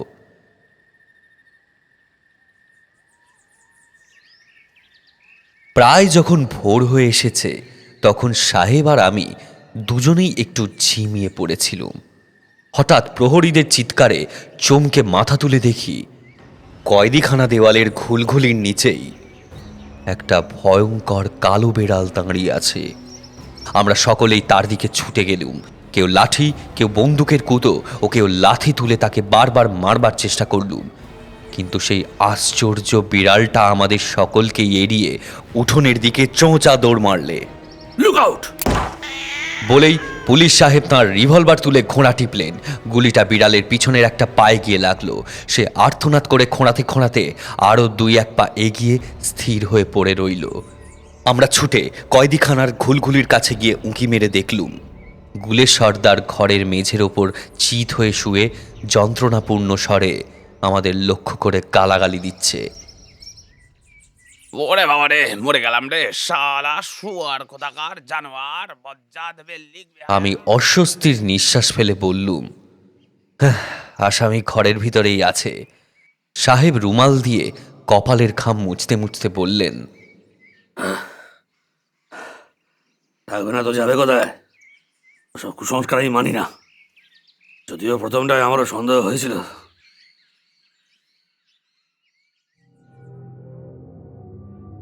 গল্পটা এখানেই শেষ করা যাক। বাকি আছে খালি আর দুটো কথা।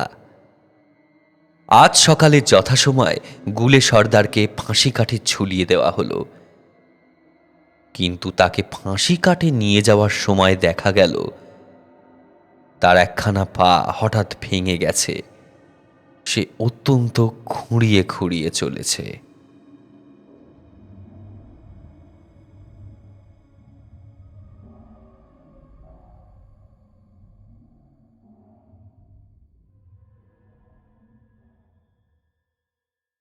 শেষ হলো আজকের চতুর্থ গল্প, হেমেন্দ্র কুমার রায়ের লেখা ভেলকির হুমকি। গল্পটা কেমন লাগলো আমাদের কিন্তু কমেন্ট করে জানাতে ভুলবেন না।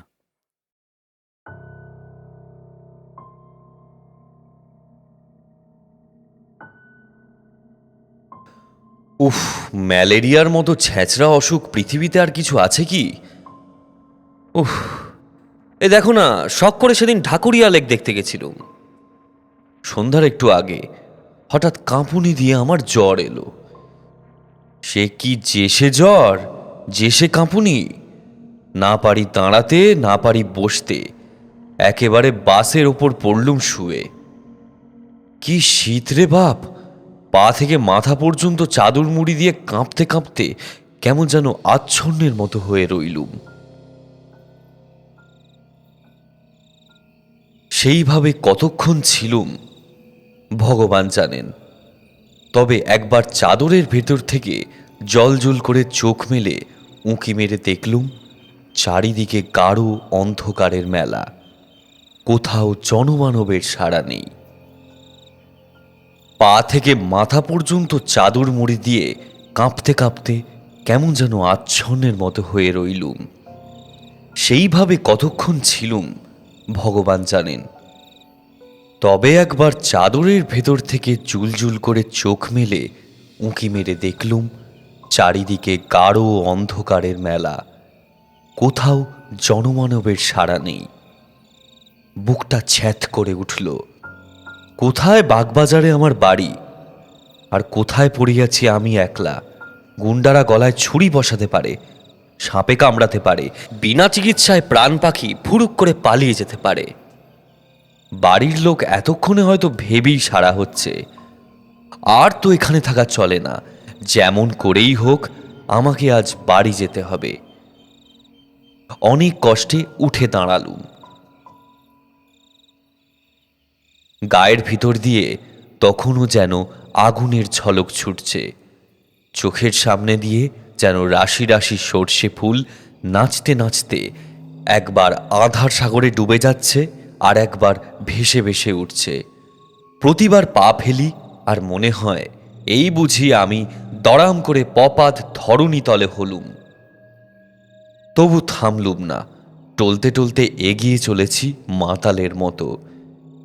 রাত ঝাঁঝা করছে। সেই রাত্রে আমি প্রথম বুঝতে পারলুম পৃথিবী কত বেশি স্তব্ধ হতে পারে। শহরের হট্টগোলে রাগ হয় বটে, কিন্তু এ স্তব্ধতাও সহ্য করা অসম্ভব। একটা ব্যাঙ কি একটা ঝিঁঝি পোকা কি একটা পাহারাওয়ালার নাক পর্যন্ত ডাকছে না। গাছের পাতায় বাতাসের একটু নিঃশ্বাস পর্যন্ত শোনা যাচ্ছে না। সারি সারি কোম্পানির আলোয় থামগুলো নীরবে দাঁড়িয়ে জ্বলন্ত চক্ষে যেন থমথমে অন্ধকারকে নিরীক্ষণ করছে।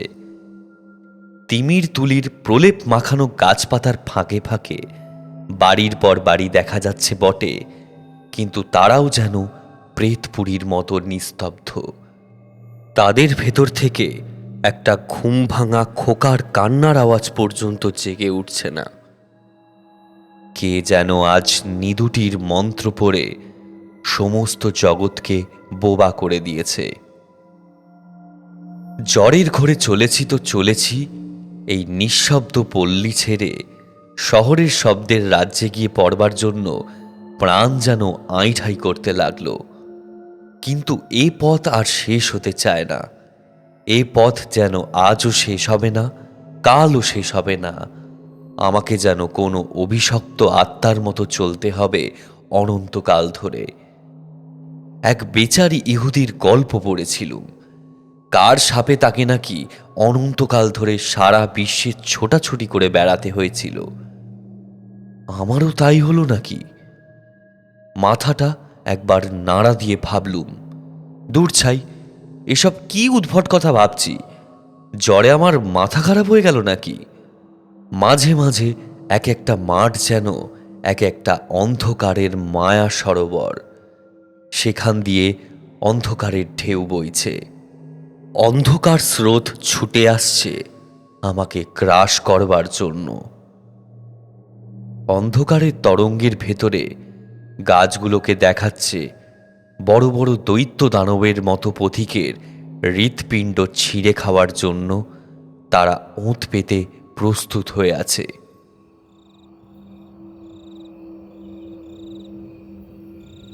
কান্না ভরা কনকনে বাতাস এসে চুপি চুপি যেন আমার কানে কানে বলে যাচ্ছে, ওহে নিঝুম রাতের অজানা মানুষ, এ মৃত্যুপুরীর ভিতর দিয়ে কোথায় চলেছ তুমি? আমার কথা শোনো। ভূত প্রেতরা একে একে জেগে উঠছে। এই বেলা প্রাণ নিয়ে পালিয়ে যা, পালিয়ে যা।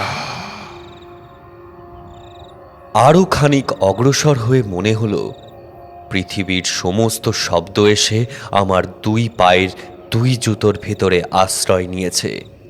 প্রত্যেকবার পা ফেলি আর সেই শব্দগুলো জুতোর ভেতর থেকে চমকে উঠে রাজপথের উপরে আছাড় খেয়ে পড়ে আমাকে চমকে চমকে তোলে। শব্দ শুনতে চাই, নিজের পায়ের শব্দ, কিন্তু কেন জানি না সে শব্দ শুনে শুনে মন আমার খুশি হবে কি আরও বেশি নেতিয়ে পড়তে লাগলো। সে যেন রাজপথে ঘুমন্ত কোনো অশরীরী প্রেতাত্মার চিৎকার। আমার পদাঘাতে সে যন্ত্রণায় গজরে গজরে উঠছে। আহ, এতক্ষণ পরে রসা রোডের মোড়ে এসে পড়লুম। আশ্বস্তির নিঃশ্বাস ফেলে ট্রামওয়ে একটা লোহার থামে ঠেসান দিয়ে দাঁড়িয়ে অনেকক্ষণ জিরিয়ে নিলুম। এখানটা তেমনি নির্জন ও তেমনি নিস্তব্ধ হলেও আমার মন যেন অনেকটা আরাম পেল। এই তো ট্রামের রাস্তা। এই পথ ধরে সিধে গেলেই যত মাইল দূরেই থাক আমাদের পাড়া বাগবাজার যাওয়া যাবেই যাবে। খানিক দূর এগোতে পারলেই লোকজনেরও সাড়া পাবো নিশ্চয়ই। আর ট্রাম ও বাস বন্ধ হলেও ট্যাক্সি মেলাও তো অসম্ভব নয়। তখন জ্বরে আমার চোখ ছলছল করছে, কান করছে ভোঁ ভোঁ, আর মাথা ঘুরছে বোঁ বোঁ করে। বারবার ইচ্ছে হতে লাগলো পথের উপরে লম্বা হয়ে শুয়ে পড়বার জন্য, কেবল বাপ মায়ের বিষণ্ণ মুখের কথা ভেবেই মনের সেই ইচ্ছা দমন করলুম অনেক কষ্টে। নিজে নিজেই বললুম, মন, তুমি শান্ত হও। এই পথের শেষেই আছে তোমার বাড়ি, তোমার আত্মীয় স্বজন, তোমার নরম তুলতুলে বিছানা। কোনো রকমের চক্ষু মুদে পথটুকু পার হতে পারলেই ব্যাস, সকল কষ্ট, সকল ভাবনার অবসান। হঠাৎ দূর থেকে একটা শব্দ জেগে উঠে চারিদিকের নিস্তব্ধতার মুখে যেন ভাষা দিলে। ঘর ঘর ঘর ঘর করে একটা বাজ ডাকার মতো শব্দ আমার দিকে এগিয়ে আসছে। তারপরেই শুনলুম ভেপুর আওয়াজ। ট্যাক্সি না বাস? আহ্লাদে চাঙ্গা সোজা হয়ে দাঁড়িয়ে পথের দিকে তাকিয়ে রইলুম। তারপরেই দেখা গেল নিচে দুটো আর উপরে একটা আলো। তিনটে আলো দেখেই বুঝলুম ট্যাক্সি নয়, বাস আসছে। তাহলে জ্বরের ধমকে আমি ভুল বুঝেছিলুম। বাস যখন চলছে তখন রাত খুব বেশি হয়নি। কিন্তু আশ্চর্য, এরই মধ্যে এ অঞ্চলটা এমন ভয়ানক নিস্তব্ধ হয়ে পড়ে। বাবা, আমার কলকাতার গোলমাল বেঁচে থাক, এ অঞ্চলে আবার ভদ্রলোক বাস করে। কিন্তু বাসের আলো অত বেশি জ্বলছে কেন? সামনের সারা পথে সে যেন আগুনের ঢেউ বইয়ে ছুটে আসছে। এই নিরালা পথে অত জোরে ভেপু বাজাবারই বা কি দরকার? এ অঞ্চলের সন্ধ্যের পরেই ঘুম কাতুরে লোকগুলোর কানে যে তালা ধরে যাবে। ঊর্ধ্বশ্বাসে ছুটতে ছুটতে ধুলোয় ধুলোয় পথ অন্ধকার করে একখানা রাঙা টকটকে মস্ত বড় বাস আমার কাছে এসে হঠাৎ দাঁড়িয়ে পড়ল। Dharmatala Wellington Shyambazar, Dharmatala Wellington Shyambazar, Dharmatala Wellington Shyambazar. এবং সঙ্গে সঙ্গে একজন তীব্র তীক্ষ্ণ স্বরে চেঁচিয়ে উঠল। আমি তাড়াতাড়ি বাসে উঠে একখানা গদিমোড়া আসনের ওপর থপ করে বসে পড়লুম। হোক শ্যামবাজারের বাস। এই স্তব্ধ মরার মুল্লুক থেকে তো এখন সরে পড়ি। শ্যামবাজার থেকে বাগবাজার পায়ে হেঁটে যেতে এমন বিশেষ দেরি লাগবে না। কিন্তু কেন জানি না, বাসের ভেতরে ঢুকেই আমার বোধ হলো আমি যেন এক জগৎ ছেড়ে আর এক অচেনা জগতের ভেতরে প্রবেশ করলুম। বাস ছুটছে আর ফিঁপু বাজছে। এত বেগে বাস ছুটছে তার জানালাগুলো সব খোলা রয়েছে, অথচ বাইরে থেকে বাতাসের একটুখানি ঝলক পর্যন্ত আমার গায়ে লাগছে না। ভারী অবাক হয়ে গেলুম। আমার জ্বর কি এত বেশি হয়ে উঠেছে যে দেহের অনুভব করবার ক্ষমতাটুকু আর নেই? পথ তেমনি নির্জন আর নিঃসার, কিন্তু বাতাসও কি আজ ঘুমিয়ে পড়েছে? আমার মনে হতে লাগলো দমবন্ধ হয়ে সারা পৃথিবী আজ মারা পড়েছে, তার কোথাও আর জীবনের লক্ষণ নেই। বেঁচে আছি খালি আমি, ওই বাসের ড্রাইভার আর কন্ডাক্টর। আমরা তিনজন ছাড়া বাসের ভিতরেও কোনো আরোহী ছিল না। থাকবেই বা কেন? এত রাতে কার ঘাড়ে ভূত চাপবে যে বাস চড়ে বেড়াতে বেরোবে? বাসের ভেঁপু বাজছে আর বাজছে, কান যে ঝালাপালা হয়ে গেল। কন্ডাক্টরের দিকে ফিরে বিরক্ত স্বরে বললুম, আরে ড্রাইভারকে বারণ করে দাও, পথে লোকও নেই গাড়িও নেই, তবু এত হর্ন বাজাচ্ছে কেন? লোকটা শিখ, মস্ত বড় লম্বা দেহ, মস্ত বড় দাড়ি, কালো আর বোড়ার মতো আমার পানে আড়ষ্ট চোখে তাকিয়ে রইল। আবার বললুম, ওহে শুনছো, হর্ন দিতে বারণ করো। সে তবুও জবাব দিলে না, ড্রাইভারকে হর্ন থামাতেও বললে না। লোকটা সত্যি সত্যি কালা বা বোবা নাকি? কিন্তু তাই বা হবে কি করে? এই খানিক আগেই তো সে ধর্মতলা ওয়েলিংটন শ্যামবাজার বলে চেঁচিয়ে পাড়ামাত করছিল। সে বোধহয় আমার কথার জবাব দিতে চায় না। এরা কি ভেবেছে যে এদের ভেপুর আওয়াজে সারা শহরের ঘুম ভেঙে যাবে? আর তাহলেই সবাই বিছানা থেকে লাফিয়ে পড়ে ছুটে এসে বাসের প্যাসেঞ্জার হয়ে বসবে।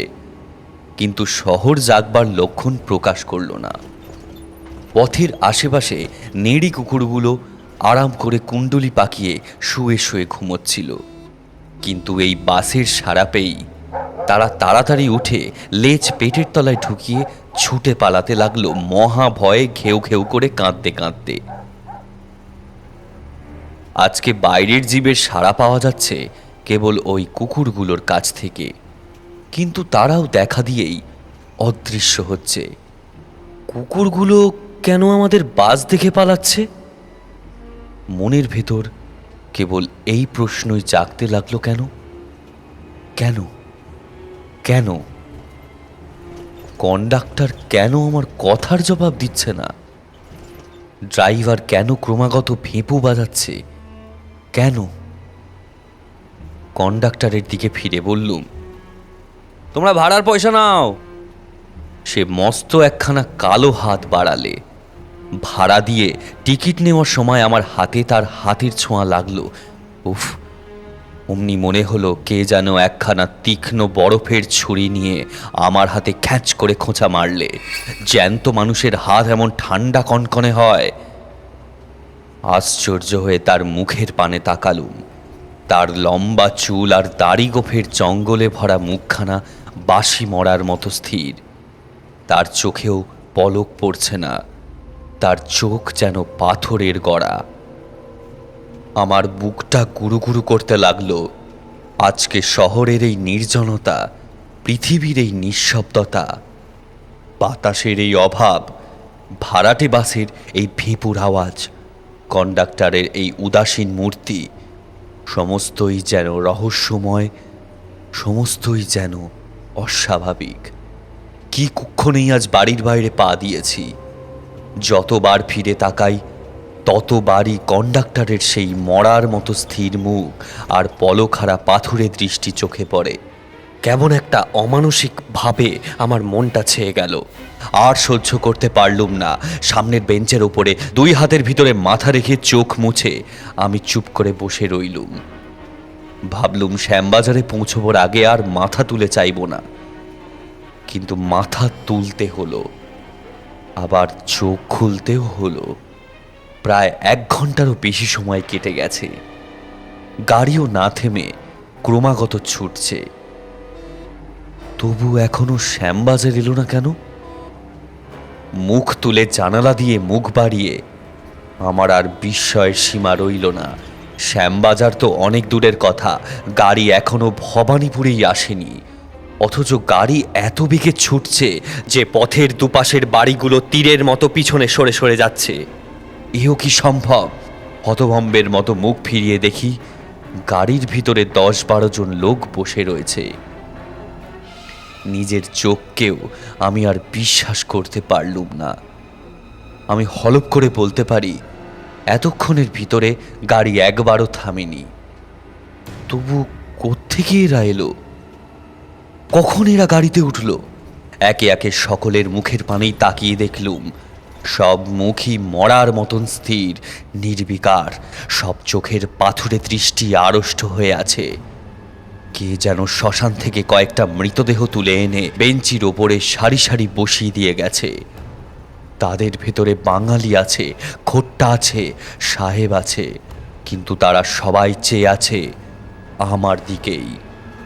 সে চাউনিতে কোনো ভয়ের আমেজ নেই। সে চাউনি যেন চাউনি নয়, অথচ সে চাউনি দেখলেই গা ছমছম করে, দেহের রক্ত ঠান্ডা হয়ে যায়। তাদের চাউনি যেন চোখের ভিতর দিয়ে আসছে না, আসছে আলোকের ওপার থেকে, অন্ধকারের আত্মার ভেতর থেকে। যে দেশে জ্যান্ত মানুষ নেই সেই দেশ থেকে। ভাবহীন অথচ ভয়ানক তাদের সেই চাউনি।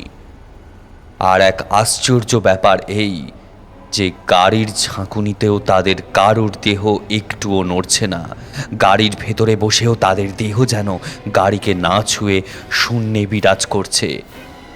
মনে হতে লাগলো আমার অজ্ঞাতসারে যেমন হঠাৎ তারা গাড়ির ভিতরে উড়ে এসে জুড়ে বসেছে, তেমনি হঠাৎ তারা আবার হাওয়া হয়ে হাওয়ার সঙ্গে মিলিয়ে যেতে পারে আমার অজান্তেই।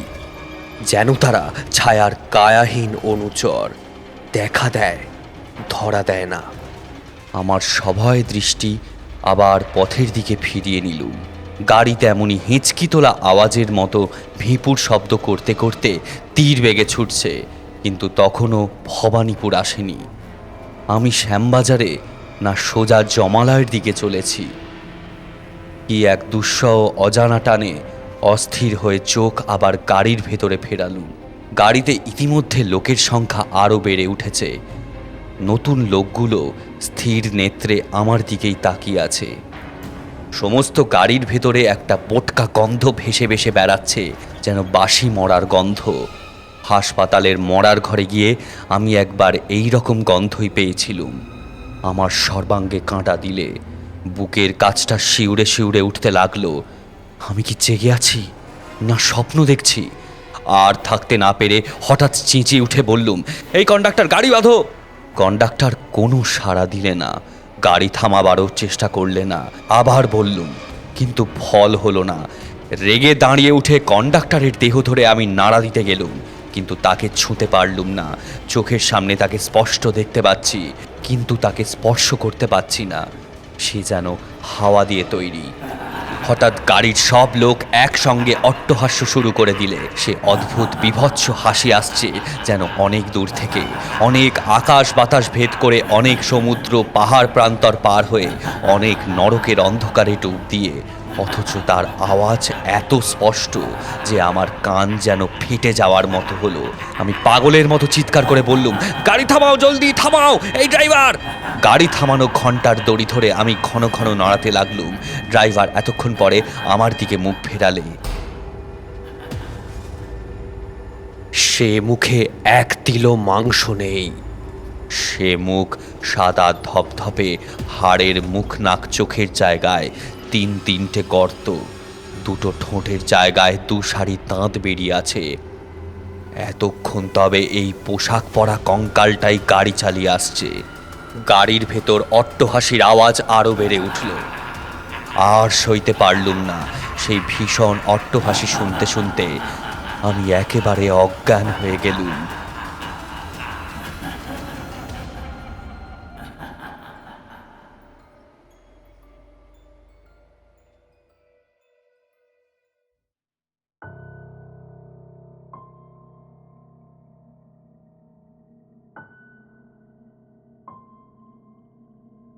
জ্ঞান হয়ে দেখলুম নিজের ঘরের বিছানায় শুয়ে আছি। আমার চারপাশে বসে মা, বাবা, ভাই আর বোনেরা। শুনলুম আমি নাকি রসা রোডের ফুটপাতের ওপরে জ্বরের ঘোরে বেহুঁশ হয়ে শুয়েছিলুম। কালকের রাতের বিভীষিকার কথা সকলকে বললুম। বাবা বললেন, ও সব বাজে কথা। জ্বরের ঝোঁকে লেকের ধার থেকে রসা রোড পর্যন্ত এসে তুমি বেহুশ হয়ে পড়েছিলে, তারপর ওই সব খেয়াল দেখেছো। কিন্তু আমার মনে হতে লাগলো, না না, আমি যা দেখেছি তা খেয়াল নয়, খেয়াল নয়।